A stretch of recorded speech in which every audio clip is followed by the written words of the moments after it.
વિધિ બોલાય છે.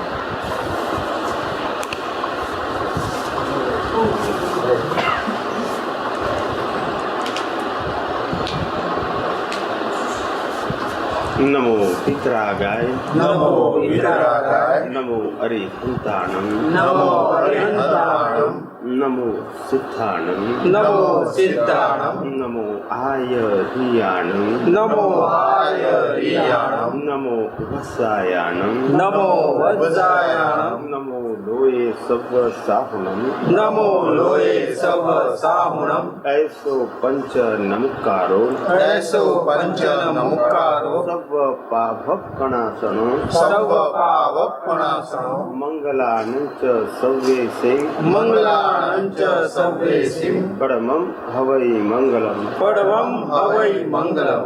ઓમ નમો ભગવતે વાસુદેવાય ઓમ નમો ભગવતે વાસુદેવાય.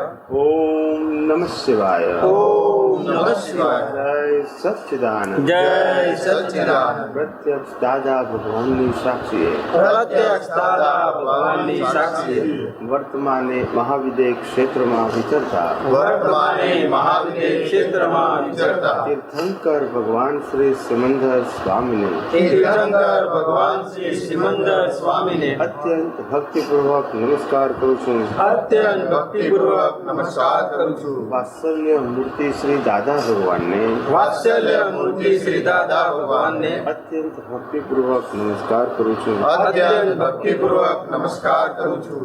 33 કોટી દેવી દેવતાઓને 33 કોટી દેવી દેવતાઓને અત્યંત ભક્તિપૂર્વક નમસ્કાર કરું છું. અત્યંત ભક્તિપૂર્વક નમસ્કાર કરું છું. વિતરાગ શાસન દેવ દેવીઓને વિતરાગ શાસન દેવ દેવીઓને અત્યંત ભક્તિપૂર્વક નમસ્કાર કરું છું. અત્યંત ભક્તિપૂર્વક નમસ્કાર કરું છું. નિષ્પક્ષપાતી શાસન દેવ દેવીઓને નિષ્પક્ષપાતી શાસન દેવ દેવીઓને અત્યંત ભક્તિપૂર્વક નમસ્કાર કરું છું. અત્યંત ભક્તિપૂર્વક નમસ્કાર કરું છું. મહાવીર ભગવાનના શાસન રક્ષક દેવી દેવતાઓને મહાવીર ભગવાનના શાસન રક્ષક દેવી દેવતાઓને અત્યંત ભક્તિપૂર્વક નમસ્કાર કરું છું. અત્યંત ભક્તિપૂર્વક નમસ્કાર કરું છું.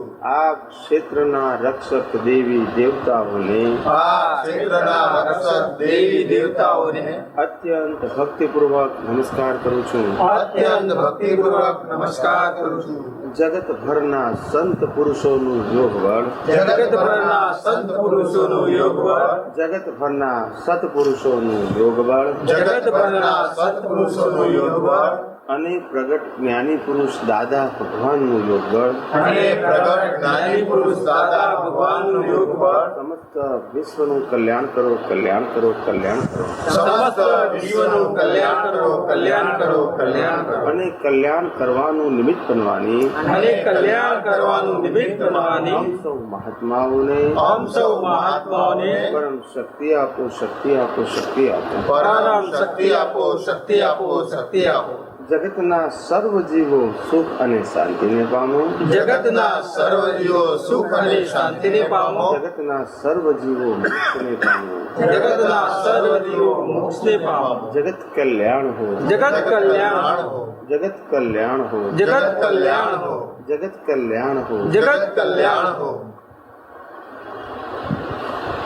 ઋષભદેવ ભગવાનના વખતની અંદર આવી રીતે પ્રતિક્રમણ ને સામાયિક નતા. ઋષભદેવથી અજીતનાથ અને પાર્શ્વનાથ સુધીના જે તીર્થંકરો થઈ ગયા, એ તીર્થંકરોમાં સૌથી વધારે મુક્તતા હતી સાધુઓને. શું કીધું? મુક્તતાનો મતલબ કોઈ પ્રકારના નીતિ નિયમો નહોતા. કપડાં પહેરવાથી માંડીને ખાવા પીવાથી માંડીને કોઈ પણ પ્રકારના બંધનો નહોતા. પણ ખાવાનું એટલે એવું નહીં કે હિંસક ખોરાક ખાવાનું ચાલે છે. કપડામાં પણ કોઈ આ જ કલરના કપડાં તેવું હતું નહીં. અંદર વૈરાગ્ય વૃત્તિ રહે એ મહત્વનું હતું. બહારનો યુનિફોર્મ એટલે કે કલર ગમે તે હોય એને બહુ નિસ્બત નથી. અને સાધક જીવો હતા અને સરળ હતા. કેવા હતા? સરળ. અને મહાવીર ભગવાનના જે શિષ્યો છે ત્યાર પછી વધારે પડતા નીતિ નિયમો શરૂ થયા. અને અહીંયા જેટલા નીતિ નિયમો વધ્યા એટલા જ નીતિ નિયમો તૂટ્યા. પછી શું થયું? એટલે અંતે હેલ્પ ના થઈ, સાહજિક માણસ રહી ના શકે.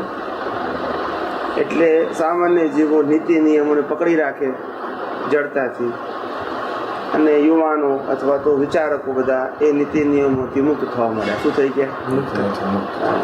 એટલે પ્રેક્ટિકલ ના થયું, કશું વિકાસ ના થયો.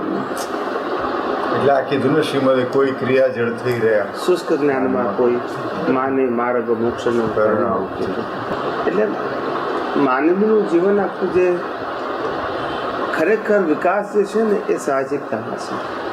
ને આ ભૌતિક વાતાવરણમાં રિસ્ટ્રિક્ટેડ વાતાવરણમાં, આવા બંધનોવાળા વાતાવરણમાં વિકાસ થઈ શકે જ નહીં. શું કીધું? થઈ શકે. આ બધો વિકાસ છે ને એ કેવો વિકાસ છે કે માણસની અંદર ચંચળતા વધારનારો છે. કેવો છે? અને આધ્યાત્મ માર્ગ અથવા ભારતીય સંસ્કૃતિ જે આપણી છે એ માણસ ધીમે ધીમે શાંત થાય, સ્થિર થાય, ઠરે, ભલે આત્મા તરફ પ્રગતિ ના કરે, એવી આપણી સંસ્કૃતિ હતી. છીછરી નથી, એમાં ઊંડાણ બહુ હતું. શું હતું? નાની નાની વાતો, દેખાવમાં નાની લાગતી વાતો એ તમારા જીવન જીવવામાં બહુ મોટું કામ કરતી હતી, કારણ કે એની અંદર ઊંડાણ હતું. શું હતું? આકર્ષણ નહોતું, પણ શું હતું? ઊંડાણ. સમજાય છે? એ એના હેતુ જુદા હતા આખા. પણ હવે કાળક્રમે બધું આ પડતો કાળ છે એટલે આ બધું ચાલ્યા કરે બધું. એટલે ભગવાન મહાવીરના પછીના જે શિષ્યો થયા એ બધા, એટલે પહેલા ઋષભદેવ ભગવાનના જે શિષ્યો હતા એ સરળ ને જડ હતા. કેવા હતા? કારણ કે તે વખતે આવું વ્યવહાર જ્ઞાન એ રીતે ડેવલપ થયેલું નથી. પહેલા તીર્થંકરના શિષ્યો હતા બધા, એટલે સરળ હતા બધા. કેવા હતા? સરળ પણ જડ હતા. કેવા? જડ એટલે પોતાની સમજણનો ઉપયોગ નહીં, સમજણ હતી જ નહીં એટલે ઉપયોગ કેમ ના કરે? એટલે ભગવાને કીધું કે ભાઈ આમ કરવાનું છે તો કર્યા કરે. પ્રેક્ટિકલ ના થઈ શકે, એટલે પોતાની સૂઝબૂઝ ના ખીલે, અંદર ખીલેલી હતી જ નહીં. અને બીજાથી 23માં તીર્થંકરના શિષ્યો બધા પ્રાજ્ઞ હતા. કેવા હતા? સરળ અને પ્રાજ્ઞ. પહેલા તીર્થંકરના સરળ ને જળ, બીજાથી 23માં તીર્થંકરના સરળ અને પ્રાજ્ઞ હતા. જાગ્રત, પ્રજ્ઞાવાન કહીએ છે ને જેમ, એટલે પ્રાજ્ઞ, સરળ અને મહાવીરના જે શિષ્યો છે જય સચિદાનંદ, એ વાંકા અને જળ. શું કીધું? વાંકા અને જળ. એટલે જળ તો ખરા જ, અને પાછા વાંકા, એટલે પ્રાજ્ઞ નહીં, વિપરીત બુદ્ધિ વાળા. કેવા? એટલે છેલ્લા તીર્થંકર મહાવીરના શિષ્યો વાંકા અને જળ છે. એટલે ભગવાનની વાત કોઈ રીતે નહીં સમજે. નહીં સમજવાનું બીજું કોઈ કારણ નથી. એ લોકોને નહીં સમજવાનું એક જ કારણ છે કે આધુનિક સમાજ જે ઉતરતા કાળમાં જે આવ્યો ભૌતિકતાવાળો, એ ભૌતિકતાવાળા કાળની અંદર લોકોને વેસ્ટર્ન એટલે કે પશ્ચિમની સંસ્કૃતિ જે છે એ પશ્ચિમની સંસ્કૃતિ, આમ વ્યવહારથી આપણને એવું લાગે, દાખલો આપું છું ખાલી, કે જે વર્ષોથી આપણા હિન્દુસ્તાનમાં ટીવી નહોતું અને ફોરેનમાં ટીવી ઘણા વર્ષો પહેલાં હતા. પછી આપણે ટીવીની ટેકનોલોજી આવી, પછી ફોન ટેકનોલોજી આવી, અને બીજું ઇન્ટરનેટ ટેકનોલોજી આવી, સેટેલાઇટ નગા. પછી બીજા એનું સબ વસ્તુ, પણ મેઇન વસ્તુ આ, એના પછી બીજા રિઝલ્ટો મળે આપણને. તો આ 3 ટેકનોલોજી એ આપણા ભૌતિક ડેવલપમેન્ટનું અત્યારે હિન્દુસ્તાનનું હબ બને. ઇન્ટરનેટની આ ટેકનોલોજી, પછી આ ટેલિફોન, મોબાઈલ એમ, અને ત્રીજું આવ્યું ટીવી. પણ તમે જુઓ તો આ 3 જે વસ્તુઓ જે હિન્દુસ્તાનમાં આવી, એના આધારે જે ફોરેનની સંસ્કૃતિ અત્યાર સુધી જે ઢંકાયેલી હતી એ ખુલ્લી થઈ ગઈ. હવે તો મારે અમેરિકા ઘેર બેઠા જ જોવાનું ને, પેલો તું ત્યાં ગયેલો હોય એ વર્ણન કરે ત્યારે આપણને એમ લાગે કે આવું હશે. હવે આ ઘેર બેઠા જોવાનું થઈ ગયું. એટલે જલ્દી એડેપ્ટ કરી લીધી. શું કરી લીધી? એટલે આમ વિકાસના સાધનો પણ ઝડપથી આપણી સંસ્કૃતિને ખલાસ કરનારા થયા. શું થઈ ગયા? સંસ્કૃતિ, સભ્યતા, મર્યાદા એક કેરેક્ટર હતું, જે આધ્યાત્મિક પણ વ્યવહારનું પણ કેરેક્ટર, આદર્શ માનવીનું, એ બધું ખલાસ કરનારા થઈ ગયા. સાધનનો સીધો દોષ એવું આપણે નથી કહેવા માંગતા, પણ સાધનનો ઉપયોગ, શું કીધું? સાધન તો પોતે ઝાડ છે, પણ એનો જે ઉપયોગ જે છે શું છે? આજે જુઓ તો આજે પહેલાં તો લેન્ડલાઇન હતી ને, એનો ઉપયોગ બહુ લિમિટેડ હતો. શું હતો? લિમિટેડ. લોકો વાતે બહુ લિમિટેડ કરતા હતા લેન્ડલાઇનમાં પણ. અને આજે સેલફોન એટલે એવું થઈ ગયું 24 અવર્સ. શું થઈ ગયું? કોઈ જગ્યાએ બેસીને વાત ના કરાય એવું સેલફોનમાં ના બને. સંડાસમાં અને બાથરૂમમાં વાત કરાય, કોઈ રિસ્ટ્રિક્શન નહીં ને આપણે. સમજાય છે? એટલે સ્કૂલ, કોલેજ, હરવા ફરવા ગમે ત્યાં જાઓ ફોન સાથે હોય. એટલે એ આખી જે કલ્ચર જે આખું આવ્યું, જે વિકાસ માટે હેલ્પ કરે, સેમ વિનાશ માટે હેલ્પ કરે. એટલે આ કાળ, આ પડતો કાળ હોવાથી મોટા ભાગના લોકો એનો વિનાશ માટે જ ઉપયોગ કરે છે, વિકાસ માટે નહીં. એટલે આ ત્રણ સાધનો વિકાસ ના હોવા છતાં વિનાશ માટે કામ કરે છે. કાળ એવો આવી ગયો.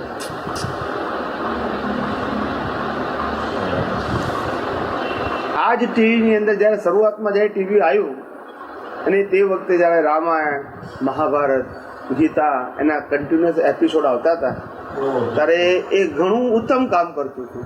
એટલે ટીવી તો ઇન્સ્ટ્રુમેન્ટ છે, પણ હવે જે દુનિયાભરની ચેનલો અને દુનિયાભરની જે માહિતી ને દુનિયાભરના જે પિક્ચર્સ ને શો બધા જે આવવા મળ્યા, એમાં ગવર્મેન્ટ શું કરી શકે? હવે સમજાય છે ને મારી વાત?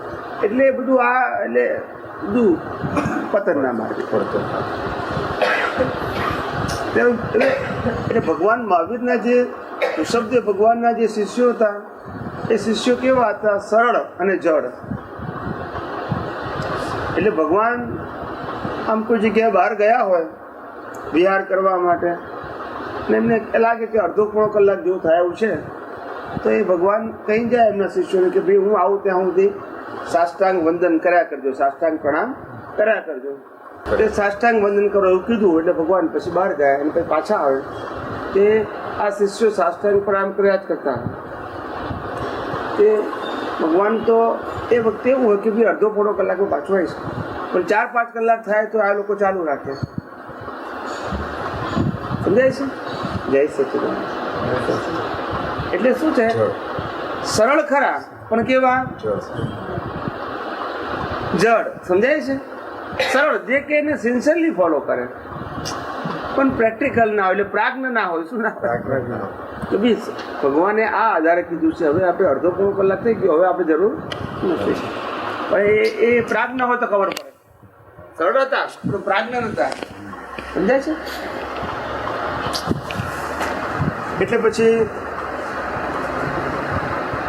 બીજાથી 23માં તીર્થંકર છે, એમના શિષ્યો કેવા હતા? સરળ અને પ્રાજ્ઞ. હવે બીજાથી 23માં તીર્થંકરના કોઈ તીર્થંકર આવી રીતે વિહાર કરવા નીકળ્યા હોય ને શિષ્યોને કહે કે ભાઈ હું હમણાં અડધો પોણો કલાકમાં આવું છું, હું આવું ને ત્યાં સુધી સાષ્ટાંગ પ્રણામ કર્યા કરજો. તો ભગવાન જાય એટલે સરળ હોય, સરળ તો હોય, એ સાષ્ટાંગ શરૂ કરી નાખે. પછી અડધો કલાક, પોણો કલાક, કલાક થાય પછી એમ તો ભગવાન નથી આવ્યા, તો એમને કંઈ કામ આવી પડ્યું હશે.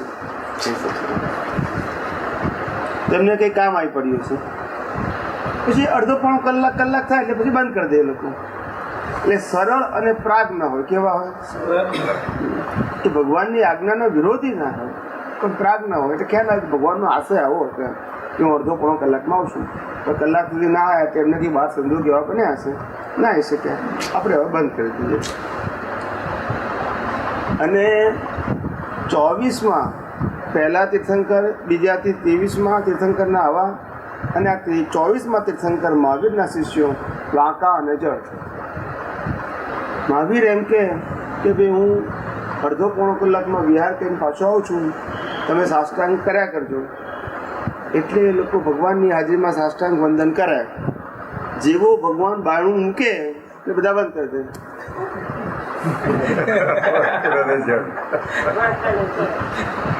અને જેવા ભગવાનને દૂરથી દેખે ચાલુ કરી નાખે વાંકા અને શો ઓફ જ કરવાનું. શું કરવાનું? સિન્સિયરિટી ના હોય. શું ના હોય? શો ઓફ હોય. એટલે પડતા કાળમાં બધું શો ઓફ છે. શું છે? જ્ઞાનમાં સિન્સિયર નથી એટલે ફળ પણ ના આવે. ખોખલા જીવન કેવા છે? બધા વ્યવહારમાં ખોખલા જીવન, આધ્યાત્મમાં ખોખલા જીવન, સત્વ વગરના કેવા. એટલે પછી એની સુવાસ એને લોકોના જીવનના ઉત્થાન થવું આ બધું ના થાય. પાયામાં કશું નથી. એટલે બધું ચાલ્યા જ કરે છે. મહાવીરના નિર્વાણ બે તરત જ થઈ ગયું હતું કે અમારા શિષ્યો વાંકાને જડ થવાનું પોતે જ કીધેલું છે. પછી તો ક્યાં સવાલ છે? આપણે પોતે કહેતા હોય તો બરાબર છે. ભગવાને પોતે જ કહ્યું કે મારા શિષ્યો વાંકાને જડ થશે. અને અમારા ગયા પછી આ પાટ ઉપરથી ઘણા જીવો નરકે જશે.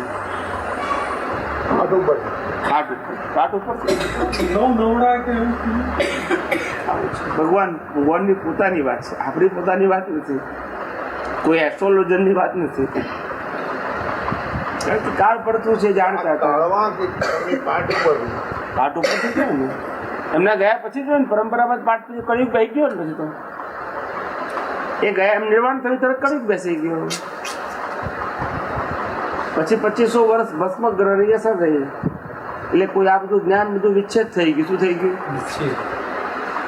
મહાવીરની પરંપરાનું જ્ઞાન વિચ્છેદ થઈ ગયું ભસ્મ ગ્રહની અસરથી. આફતો, દુષ્કાળ, ધરતીકંપ, દરિયો ઉછળવો ભયંકર પડ્યા કેવા. અને તે વખતે આવું વિશ્વનું આવું ડેવલપમેન્ટ ભૌતિક કે ટ્રાન્સપોર્ટેશન ત્યાં તો એવું બધું હતું નહીં કે એક પ્રદેશમાંથી બીજા પ્રદેશમાં લઈ જાય ને એવું તો કંઈ હતું જ નહીં. એવા કંઈ સિસ્ટમ જ નથી સાહેબ. રોડ બોડ આ તે વ્હીકલ્સ કે એવું કંઈ હતું નહીં. ને જ્યાં ઇફેક્ટ થાય ત્યાં આગળ પછી કશું લોકલ વ્યક્તિઓ ભોગવવું જ પડે. તો એમાં બહુ મોટો ફેરફાર ના થાય. તો આજે તો બધા સાધનો ખોળ્યા એટલે એક કન્ટ્રીમાં બધે ફરશે તે એક કન્ટ્રીમાંથી બીજા કન્ટ્રીમાં પણ જઈ શકે ને એકબીજાને હેલ્પ કરી શકે. એટલે એ સાધનો બધા આ રીતે એ વખત કાળવા નથી. બહુ એનો એ વખતે બહુ જીવો હણી ગયા બધા. એટલે બધું જ્ઞાન ધર્મ બધું વિચ્છેદ થઈ ગયું. અને એમાંય છેલ્લા 700, 800, 600, 700 વર્ષમાં તો ભયંકર નુકસાન થયું ભારતીય સંસ્કૃતિને. પણ આ હિન્દુસ્તાનની ધરતી છે એ રત્નોની ખાણ છે. એ સમયે સમયે સારા જ્ઞાનીઓ પાકે છે. આ 5 માળાના અંત સુધી પાકશે. 5 માળાના અંત સુધી પછી નહીં પાકે. પછી ધર્મ વિચ્છેદ થઈ જશે. શું થઈ જશે? કે ત્યાં સુધી આ ધર્મ છે. અને એ ધર્મ વિચ્છેદ થઈ જાય એ પહેલાં આપણે આપણું કામ કરી લઈએ. હજુ 18,000 વર્ષ બાકી છે. કેટલા? ત્યાં સુધી જે જીવને આ ચક્કર જન્મ મરણના ચક્કરમાંથી છૂટવું હશે એ છૂટી શકશે.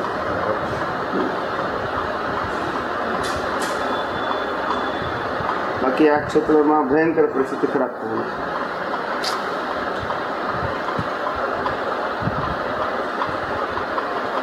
કંઈ પૂછવું હોય તો પૂછો.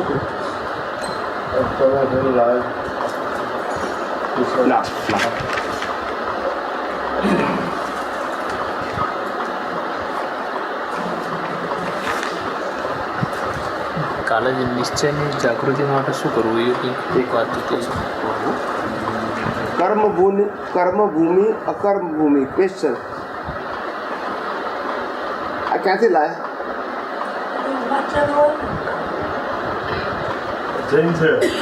આ ખ્યાલ છે. જે ભૂમિ માં અસી મસી ને કૃષિ, ખેતી, પછી આ લખવાનું અને આ ખોરાક, આ ત્રણ વસ્તુ જે હોય એ બધી કર્મભૂમિ કહેવાય. શું કહેવાય? અને અસી મસી કૃષિ ના હોય એ બધી અકર્મભૂમિ એવી કહેવાય. બરોબર. એટલે આ કર્મભૂમિની અંદર યુગલિક જીવો હોય. કેવા હોય? યુગલિક. બે સાથે જ જન્મે, બે સાથે જ જીવે ને બે સાથે મરે. પાછળ બીજા એક યુગલને જન્મ આપીને જાય. તે વખતે અસી મસી કૃષિ ના હોય. પુણ્યના ભોગવટા માટે કલ્પ વૃક્ષે એ લોકોનું બધું જીવન ચાલ્યા કરે. એ લોકોને આવું ના હોય. બધી અકર્મ ભૂમિ કહેવાય. ત્યાં પુરુષાર્થ ના હોય, પણ જીવન સરળ હોય પણ પુરુષાર્થ ના હોય. અને આવું કોઈ બીજો કોઈ વિકાસ કશું ના હોય.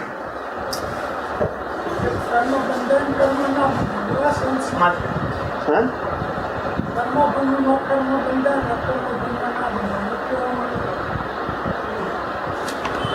અકર્મ ભૂમિ છે ને એ સેમી દેવલોક જેવી હોય. કેવી હોય? કુદરતી જીવન હોય. કેવું હોય? આ ધરતી ઉપર હોય, દેવલોકમાં ના હોય, મનુષ્યલોકમાં જ હોય, પણ સેમી દેવલોક જેવું. એટલે એને જેમ દેવોને કશું કરવાનું ના હોય, કોઈ વ્યવહાર ના હોય, કોઈ ભણવાનું ના હોય, કોઈ ખેતી ના હોય, કોઈ મજૂરી ના હોય, બોડી આપણા જેવું જ હોય. કેવું હોય? દેવોનું બોડી જુદું હોય ને આપણું જુદું હોય. એટલે આ અકર્મભૂમિના મનુષ્યોનું બોડી આપણા જ જેવું હોય. સમજાય છે? પણ એ વખતે એ અકર્મભૂમિની અંદર આવું ડેવલપમેન્ટ ના હોય. એટલે આ જે ચોથો આરો છે ને એ પહેલાનો જે કાળ હતો ને તે વખતે આ અકર્મ ભૂમિ હતી. કેવી હતી? એટલે આ મોટા ભાગનો વિસ્તાર અકર્મ ભૂમિ હતી કે જ્યાં કંઈ પ્રગતિ જ ના થાય, કોઈ જીવ મોક્ષે જ ના જાય, ધર્મની, વ્યવહારની, ખેતીની, આ બધી લખવાની, આ તે બધી કંઈ વાત જ ના હોય. ટૂંકમાં નોલેજ જ ના હોય બધું એની અંદર વિકાસ ના હોય. શું ના? મોક્ષ માર્ગ ના હોય. સરળ જીવો હોય. વધુ જાણકારી જે વધુ નોલેજ બની ગયું એ જ આ કર્મ બંધાવાનું મોટું કામ બની ગયું. પણ ફાયદો શું થયો? સરળ જીવ હોય તો કર્મ ના બંધાય. ફાયદો શું થયો? ફાયદા નુકસાન બે છે. વિકાસ થવાની સાથે સાથે જીવો વિચક્ષણ થયા તો વિકાસના ક્રમમાં મોક્ષ પણ પામી શક્યા. અને પેલામાં મોક્ષ નથી ને. મોટું નથી. કેવું જીવન છે આ? એક જાતનું કઈ નિર્જર વિકાસ વિનાશ વગરનું. વિકાસ વિનાશ વગરનું. વિનાશ ના હોય ને વિકાસ ના હોય, એવરેજ જીવન. બાળકનું જીવન કેવું હોય? એવું સરળ જીવન હોય પણ વિકાસ નહીં કશું. એક યુગલી કે આવો ઋષભદેવ ભગવાન પહેલા હતા ને એવું છે. એ અકર્મ ભૂમિ કહેવાય. અકર્મ ભૂમિ તો જ્યારે આ સમાજની રચના, અક્ષરની રચના થઈ, લિપિની રચના થઈ, કૃષિ, ખોરાક, કપડાં, આજે કહેવાય ને બધું, એટલે એ બધાની જે રચના થઈ ત્યાર પછી આ સમાજ વ્યવસ્થા બધું શરૂ થયું. ત્યાર પછી વિકાસનો ક્રમ શરૂ થયો. શું થયો? એ પેલા કોઈ કિંમત નથી. સોનું, ચાંદી, દાગીનો, ડાયમંડ, એનું કોઈ વેલ્યુ જ નથી. શું નથી?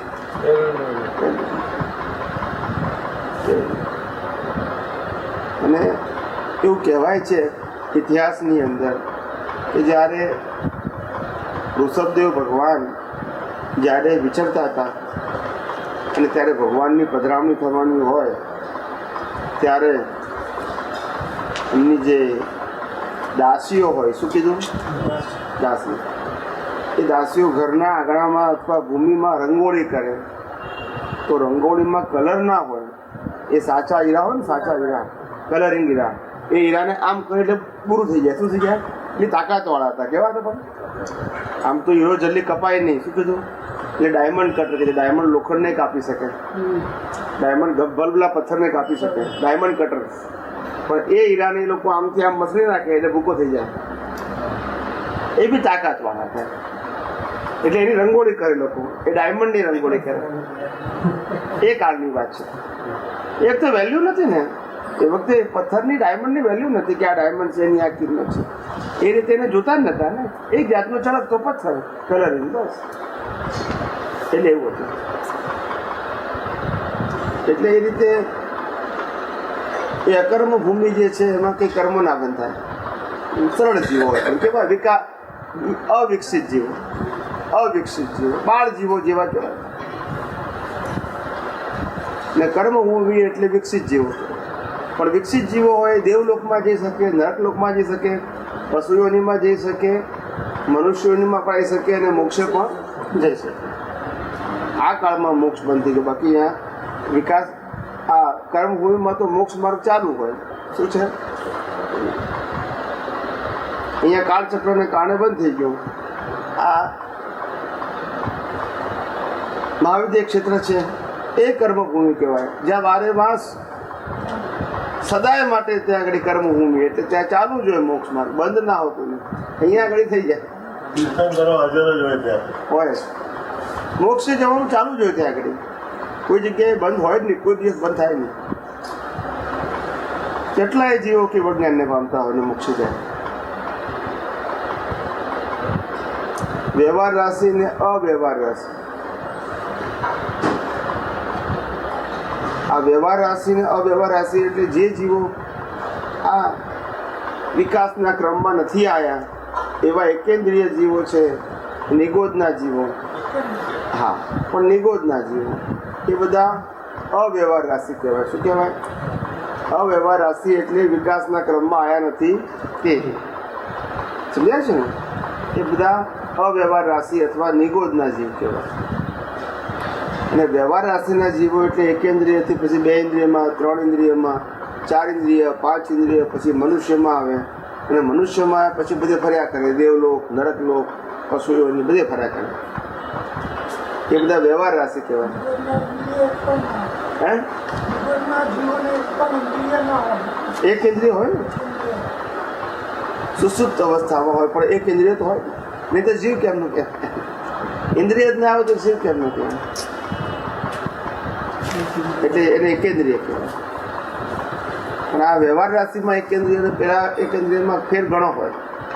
પેલા સાવ સુસુપ્ત હોય ને આ એક ઇન્દ્રિયનું પણ નામ મળ્યું હોય એટલે નામના આધારે એટલો જાગ્રત હોય. આ ગુલાબનો છોડ તો એકેન્દ્રિય, આ બધી વનસ્પતિ બધી એકેન્દ્રિય જીવ છે. સમજાય છે? નિગોદના જીવોનું નામ ના હોય. શું ના હોય?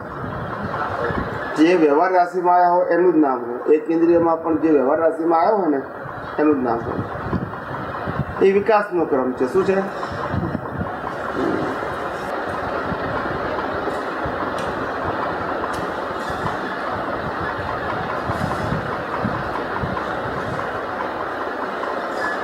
નિગોદ એટલે એકેન્દ્રિય પર અવ્યવહાર રાશિના જીવો. બટાકાના જીવો એ નિગોદના કહેવાય. બટાકામાં જે જીવો એના શું કહેવાય? નિગોદ.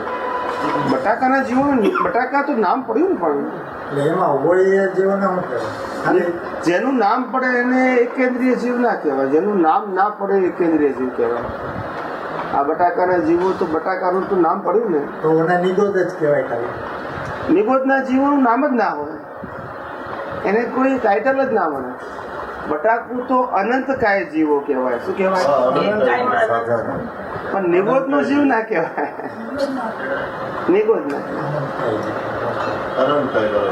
અનંતકાય કહેવાય. ડુંગળી, લસણ, બટાકા. પાણીકાય જીવો એમાં એ શું કહે? પાણીમાં જીવ હોય, પાણીકાય જીવો હોય. પાણીકાય જીવો એકેન્દ્રિય કહેવાય.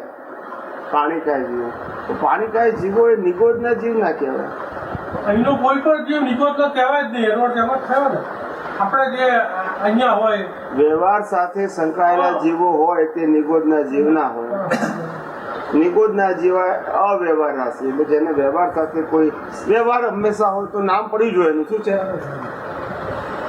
નામ હોય એટલે વ્યવહાર રાશિ ના કહેવાય. અવ્યવહાર રાશિના કે નિગોદના ના કહેવાય. સમજાયું ને? આવે જ નહીં. પાણી ખાય, પૃથ્વી ખાય, અગ્નિ ખાય, અપ ખાય, વાયુ ખાય, એ બધા જીવો એકેન્દ્રિય કહેવાય. પણ એ નામ મળ્યું એટલે પછી એને નિગોદના જીવ ના કહેવાય. નિગોદના જીવનું નામ જ ના હોય. જીવ હોય પણ નામ ના હોય એવી રીતે.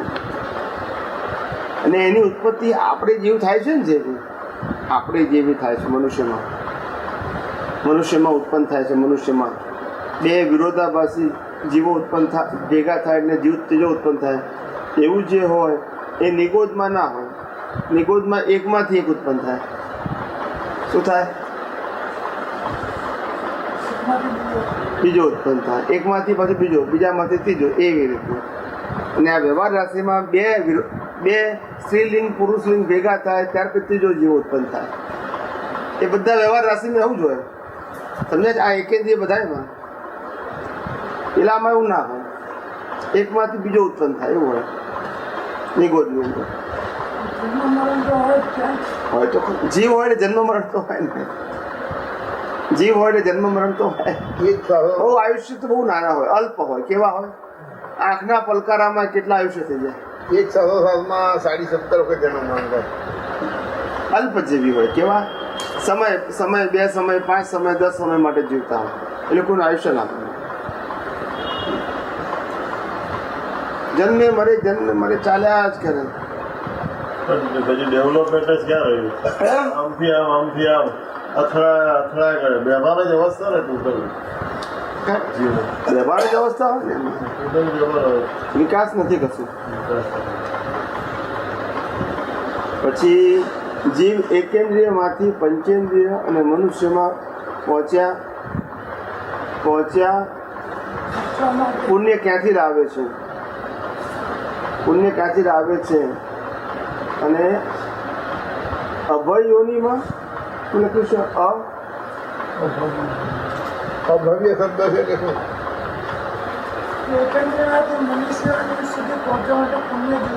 પુણ્ય ક્યાંથી લાવે છે? પછી શું લખ્યું છે? યોનિમાં કર્મ બાંધી શકે છે. એ શું લખ્યું છે આગળ? બીજી અન્ય છે. હા અચેત. હા, અન્ય યોનિમાં કર્મ બાંધી શકે છે.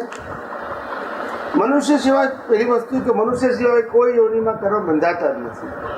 દેવલોક, નરકલોક, પશુ યોનિમાં કર્મ બંધાતા એનું બોડી જ નથી. એવું શું કીધું?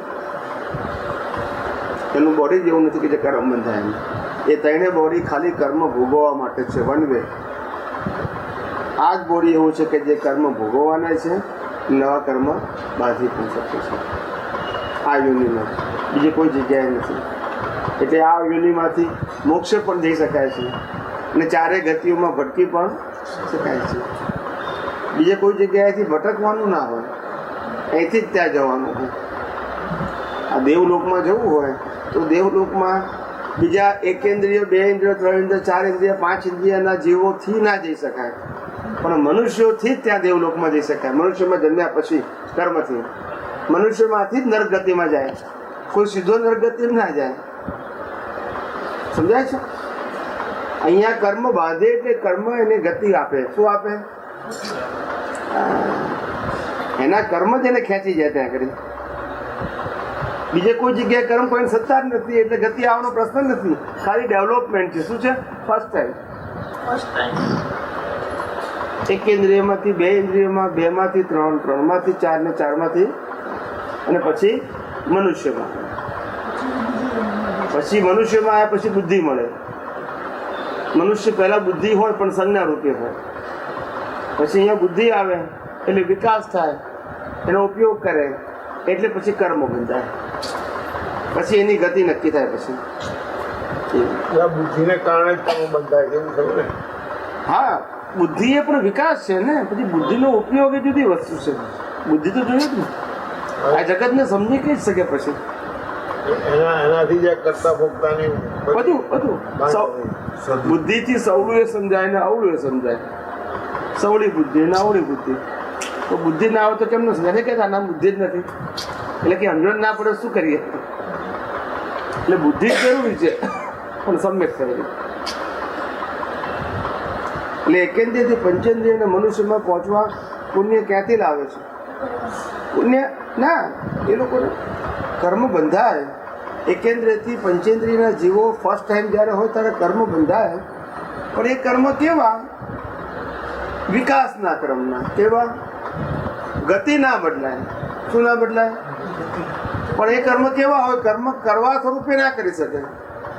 મનુષ્યમાં કર્મ કરી શકે, એ લોકો કર્મ કરી ના શકે. એટલે એ લોકોના કર્મ સ્વાભાવિક હોય. કેવા હોય? મનુષ્યના કર્મો વિભાવિક હોય. કેવા હોય? અને એકેન્દ્રિયથી પંચેન્દ્રિયના જે વિકાસનો ક્રમ છે ને, તેમાં સ્વાભાવિક કર્મ છે. એટલે પોતાનું જે લાઈફ છે એ લાઈફનો બીજા ઉપયોગ કરે એટલે એની ક્રેડિટ એને મળે અને આનું ઉદ્વગતિ થાય. આમ ભાવ સત્તા નથી. એટલે સ્વાભાવિક કર્મ કીધું. શું કીધું? સ્વાભાવિક. ગુલાબનો છોડ તરીકે મારો જન્મ થાય એકેન્દ્રિયમાં, અને કોઈ ગુલાબનો છોડ તોડે તો એને પાપ લાગે, મને એનું પુણ્ય મળે. એમાંથી માઇનસ થાય, માઇનસ મારામાં પ્લસ થાય અને મારી ઉદ્યોગતિ થાય. પણ હું જાતે પુરુષાર્થ કરી શકું ના. એટલે સ્વાભાવિક કીધું ને. એ લોકો સહજ ભાવે જ કાંઈ તોડે છે અને સહજ ભાવે પુણ્ય મળે છે પેલા. પોતાનું લાઈફ જ એવું છે કે જે બીજાને ભોગવે એને એને ક્રેડિટ મળે. સમજાય છે? ઘઉં હોય તો ઘઉંને હું ખાઉં તો મને પાપ બંધાય, એને પુણ્ય મળે, એનાથી ઉદ્વગતિ થાય. એટલે આવી રીતે એ લોકોના સ્વાભાવિક કર્મ છે. કેવા છે? અને મનુષ્યમાં આવ્યા પછી બુદ્ધિ મળે એટલે વિભાવિક કર્મ થાય. એટલે ચારે ગતિમાં ભટકી શકે, ત્યાંથી ના જઈ શકે. એકેન્દ્રિય, બે ઇન્દ્રિય, ત્રણ ઇન્દ્રિય, ચાર ઇન્દ્રિય અને પાંચ ઇન્દ્રિયમાં જે ફર્સ્ટ ટાઈમ આવે છે ને, ત્યાંથી દેવલોક, નરકલોક, પશુ યોનિમાં સીધો જઈ શકે. એ તો વિકાસના ક્રમમાં જ આવે. અહીંયા આવ્યા પછી જઈ શકે. એટલે પુણ્ય કે પાપ નથી એને કહેવાતું, એને તો સ્વાભાવિક કર્મ કહે છે. શું કહે છે? વિભાવિક કર્મમાં પાપ પુણ્ય હોય ત્યાં તો એની સત્તા જ નથી. પછી સત્તા હોય તો એને આપણે એને પુણ્ય કહીએ, એને પાપ કહીએ. સત્તા નથી ત્યાં. કર્મ કરવાની સ્વતંત્ર સત્તા નથી. એટલે પણ સ્વાભાવિક કર્મો થઈ જાય છે આવા. એનું અસ્તિત્વ છે માટે. સત્તાનો અકામ કહે એટલે કામના સાથેનો ભોગવટો અકામના સાથેનો ભોગવટો. એનો સહજ ભોગવટો, અને આમાં કોઈ બી કામના છે ને ભોગવટો થાય છે એટલે બંધ થાય. એમાં તો ભોગવટો તમારું લાઈફ જ છે આખું. ભોગવટા માટે તમારી લાઈફનો ઉપયોગ કરજો, વિકાસનો કરવાનો જ નથી ત્યાં આગળ. ભોગવાઈ એટલે એનો લાભ, હા, એટલે એનો લાભ બીજાને મળે છે સ્થૂળ રીતે, અને આપણને જે ભોગવે છે એની આપણને ક્રેડિટ મળે છે, અને ક્રેડિટથી આપણું ઉદ્વગમન થાય છે. તો સારું છે. એટલે એમાં બીજું કશું નથી. અન્ય યોનિમાં કર્મ ના બાંધી શકે. બંધ અને અનુબંધ. બંધ એ મુખ્ય વસ્તુ હોય, અનુબંધ એ એનાથી ઉત્પન્ન થતી સેમી અસર છે. શું છે? સેમી. પહેલી અસર પછી એની બીજી અસર કહેવાય ને, અસરની અસર, એ બીજો ફેઝ કહેવાય. શું કહેવાય? અસરની અસર. બંધ પછી અનુબંધ. આ બંધ અનુબંધ શબ્દ, એ અનુબંધ શબ્દ ભોગવટા ઉપર ગયો. શેના ઉપર ગયો? બંધ શબ્દ એ ભોગવટો કહેવાય, પણ એ વન ટાઈમનો ભોગવટો. ને અનુબંધ શબ્દ, અનુબંધ છે ને, એ લાઈફ ઉપર ગયો. શું ગયો?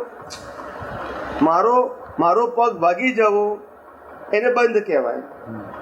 અનુબંધ એટલે ભોગવટાની અસર કેટલો સમય રહેશે એ અનુબંધ કહેવાય.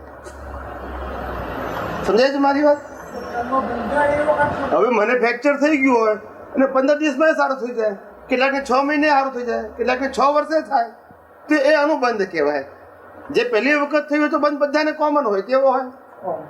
અનુબંધ બધાને સરખો. મને તાવ આવ્યો સવારે, હાજે મટી ગયો, અને 2 અઠવાડિયા સુધી ના મટી ગયો, તે અનુબંધ કહેવાય. એનું હે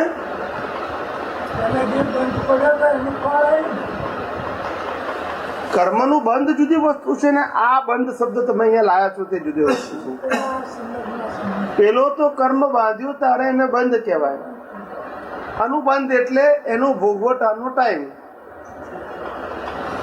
હવે અહીંયા આગળ જ્યારે એ બંધનો ભોગવટો આવે ત્યારે ભોગવટો પહેલા ફિઝિકલ આવે અને પછી એની અસર અમુક સમય સુધી રહે. એટલે બધાને સરખી અસર રહે નહીં, એ અનુબંધ કહેવાય. બંધ હોય તો પછી અનુબંધ આવે ને, બંધ જ ના હોય તો અનુબંધ કેવી રીતે આવે? અનુ એટલે સેમી કહેવાય. શું કહેવાય? મુખ્ય અસર અને એની સેમી આડ અસર. શું કહીએ છીએ આપણે? આડ અસર જેમ કહેવાય ને એવું. આજે આપણે શું કહીએ કે ભાઈ આ પેટ્રોલના ભાવ વધે એટલે એની આડ અસર બધી વસ્તુનો પડે, કારણ કે દરેક વસ્તુને ટ્રાન્સપોર્ટેશનની જરૂર પડે. એટલે એક વસ્તુના ભાવ વધે એટલે બધાના ભાવ વધે, એટલે આખી ઇકોનોમી ડામાડોળ થઈ જાય. શું થઈ જાય? એટલે મોંઘવારી વધે ને આખી ઓવરઓલ. તો શાકભાજી મોંઘું વધે, અનાજ, કરિયાણું, પછી આ ઇલેક્ટ્રોનિક સાધનો, ઇલેક્ટ્રિકલ સાધનો, મેન્યુફેક્ચરિંગ, પ્રોડક્શન, એક્સપોર્ટ, બધામાં કોસ્ટ વધી જાય. શું થઈ જાય? એવી રીતે એ બંધ ઉપર અનુબંધ કહેવાય. પેટ્રોલના ભાવ વધ્યા એ બંધ કહેવાય, બાકી બધા અનુબંધ કહેવાય. આ તો ખાલી સમજાવવા માટે તમને. એવું તો કર્મની મુખ્ય અસર અને એની કર્મની આડ અસર. મુખ્ય અસરમાં તમારો ભોગવટો ઓન ધ સ્પોટ આવી ગયો, હવે એની આડ અસર. સમજાયું ને? એવી રીતે આડ મુખ્ય અસર એક વખત હોય, આડ અસર એનો અંતર અલગ અલગ હોય. લાંબુ ટૂંકું બધું જોઈ શકે. હે કર્મ હા, એ દાદાએ કહેલો છે એ ફળનું ફળ કહેવાય. એ ફળનું ફળ કહેવાય. એટલે એની આડઅસર હોય. એમ આપણે ત્યારે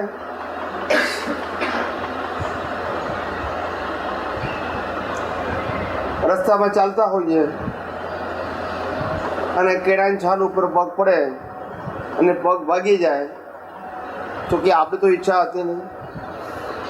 હવે આ પગ ભાગી ગયો એટલે હોસ્પિટલમાં રહેવું પડે, ટિફિનનું ઠંડુ ખાવું પડે. સમજાય છે? વાઈફ અત્યારે એકની જગ્યાએ 5 વખત કહો તો પાણી ના આપે તો ચલાવવું પડે. ક્યાંય જાઓ ક્યાં તમે? દાખલો આપું છે. આ બધી એની અનુબંધ કહેવાય. સમજાય છે ને? તમને જ્યારે આમ નોર્મલ હેલ્ધી હો તારે બધા રોપ પાડ્યા હોય, ત્યારે માદા પડે ત્યારે બધા રોપ ઉતરે પછી ધીમે ધીમે કે શું થાય? ત્યારે પછી જોર ના આવે, ત્યારે પછી પહેલા જોર કાઢ્યું તો પછી પેલા લોકોનું રિવેન્જ લે ને પછી સમય મળે ત્યારે. કારણ કે આ પ્રકૃતિનો સ્વભાવ જ બદલો લેવાનું છે. શું છે? પ્રકૃતિનો સ્વભાવ બદલો લેવાનું છે. જ્યાં સુધી પ્રકૃતિની પોતાની દ્રષ્ટિ પ્રકૃતિ સ્વરૂપ છે ત્યાં સુધી બદલો લેવાની જ ભાવના હોય. એટલે પ્રકૃતિથી ઉપર ઉઠે ત્યારે એ પરમાત્માની દ્રષ્ટિ થાય, ત્યારે છૂટવાનું કામી થાય. નહીં તો બદલો જ લે દરેક વ્યક્તિ. શું કીધું? બહાર ના લે તો અંદર ભાવ કરે. શું કરે? આપણે શેઠની સામે નોકરી કરતા હોઈએ ને શેઠ કકડાવે નાની બાબતમાં તો આપણને ગમે તો નહીં, પણ અંદર ભાવ પકડે કે લાગમાં આવવા દો કે બતાવી દઈશ. એવું થાય અંદર. એટલે ભાવના તો બદલો લેવાની હોય જ એની. દાદા જ્ઞાનાપીઠ તરીકે તમારો દ્વેષ કરવો પ્રથમ આના હિસાબે વિત દ્વેષ એટલે આત્માથી થયો એટલે વિત દ્વેષ થયો કહેવાય. બદલો લેવાની ભાવના આખી તૂટી જાય. હવે બદલો જ લેવો, છૂટવું છે. શું કીધું? બસ પેલામાં બદલો હોય. પછી સ્વરૂપમાં રહેવું અને ઉપયોગમાં રહેવું બંને જુદું છે કે એક જ છે? જુદું કહેવાય. ઉપયોગમાં તો ઘણા બધા રસ્તાઓ ઉપયોગમાં રહેવાની. ઉપયોગમાં રહેવું એટલે આ 5 આજ્ઞામાં રહીએ તે ઉપયોગમાં રહે કહેવાય. જ્ઞાની પુરુષે બતાવેલા આજ્ઞા પાળો, સત્સાધનનો ઉપયોગ કરો તો એ ઉપયોગમાં રહ્યા કહેવાય. પ્રતિક્રમણ સામાયિક કરો તો ઉપયોગમાં રહે કહેવાય. અને સ્વરૂપમાં રહેવું એટલે પોતાના ગુણોની ભજના. પોતાના ગુણોની ભજના હોય ત્યારે સ્વરૂપની ભજના હોય ને. સ્વરૂપમાં રહેવાનું ક્યાંથી આવે? હું પ્રકૃતિનું સામાયિક કરતો હોઉં કે પ્રતિક્રમણ કરતો હોઉં, દોષ જોતો હોઉં, તો આત્મા ક્યાં આવે છે એમાં? આત્મા માટે છે, પણ આત્મા સીધો નથી આવતો ને, એટલે એ સાધનમાં જાય. શું જાય? એટલે ઉપયોગમાં જાય. સાધનનો ઉપયોગ ઉપયોગમાં જાય. સમજાય છે ને? એટલે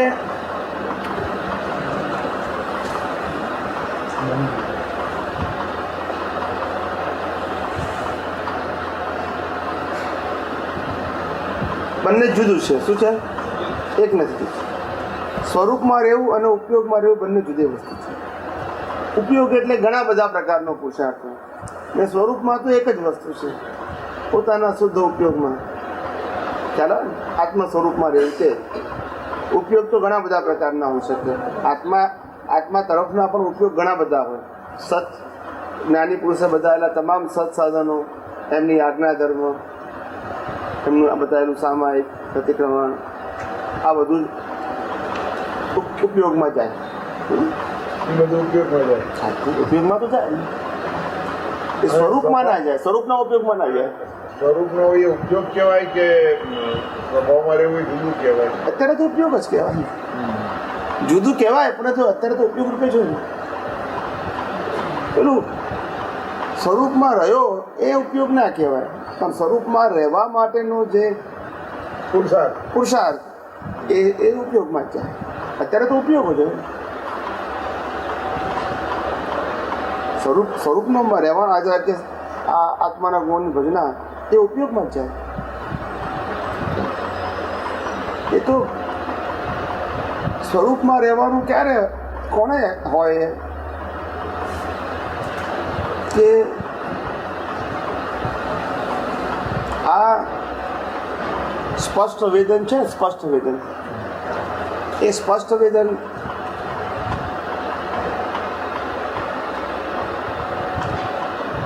ની જગ્યાએ એ સ્પષ્ટ વેદન પહેલાંની જે ભૂમિકા આગલા ભાવમાં જે અસ્પષ્ટ વેદનની હોય ને, અસ્પષ્ટ વેદનની છેલ્લો સમય એનો હોય, તે આખી લાઈફ ના હોય, એ છેલ્લા સમયમાં એને કંઈક અંશે અસ્પષ્ટ વેદનમાં એને પોતાના સ્વરૂપની ઝાંખી થાય, એટલે એ રહી શકે.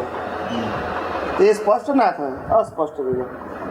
દર્શન સ્પષ્ટ છે, વેદન એને અસ્પષ્ટ છે, ને તે વખતે સ્વરૂપમાં રહી શકે. ખ્યાલ આવે ને? સમજાઈ ગયું છે ને બધું? માટે ચરમ સર્વી થાય ત્યારે છેલ્લા હોમાં એ તો સ્વરૂપમાં જ હોય ને, સીધો સ્પષ્ટ વેદન સાથે જ હોય. એ તો એમાં તો પછી ઉપયોગ હોય જ નહીં.